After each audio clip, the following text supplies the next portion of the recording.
पाकिस्तान की तारीख में सिर्फ एक ही बंदा है जो तारीख को तब्दील करने की सलाहियत भी रखता है और सियासत में उतार चढ़ाव लाने में भी महारत रखता है।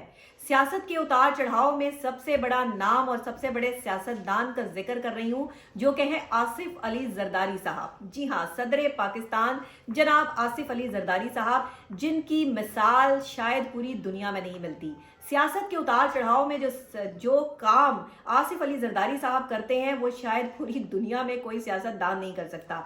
आसिफ अली जरदारी साहब जितने अच्छे तरीके से पाकिस्तान की तारीख को समझते हैं और पाकिस्तान में होने वाले उतार चढ़ाव के जिन पर गहरी नजर है, वो सिर्फ सदर पाकिस्तान जनाब आसिफ अली जरदारी साहब ही हो सकते हैं। क्योंकि आसिफ अली जरदारी साहब का एक जुमला बड़ा मशहूर है और मुझे वो सुनकर अक्सर औकात जो है वो इस चीज़ पे बड़ी हैरत भी होती है। वो कहते हैं कि ऐसा दिल ही नहीं रखते जो टूटे।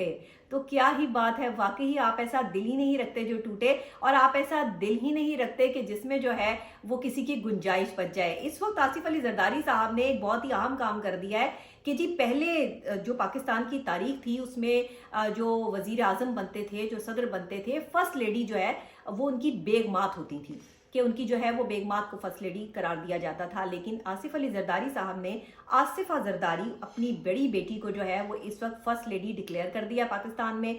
तो सवाल ये उठता है कि क्या ऐसा हो सकता है?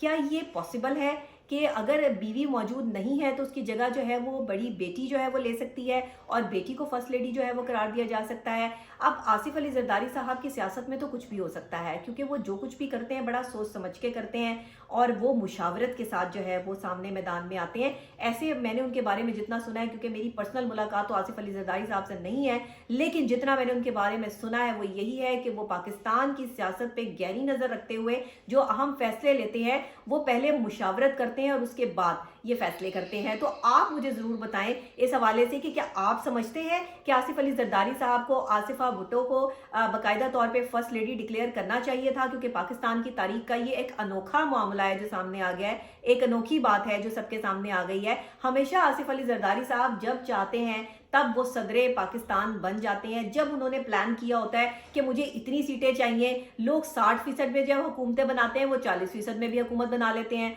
मतलब वो किसी को भी जो है खरीदने की सलाहियत रखते हैं। ऑन एंड ऑन जो है वो उनके बारे में ये कहा जाता है कि आसिफ अली जरदारी जो है वो सब पर भारी है। अब आसिफ अली जरदारी जो सब पर भारी है, उन्होंने एक नया ही काम शुरू कर दिया है कि उन्होंने बाकायदा तौर पे अपनी बेटी को फर्स्ट लेडी डिक्लेयर कर दिया है और फर्स्ट लेडी पाकिस्तान की जो है वो अब आसिफा भुट्टो होंगी।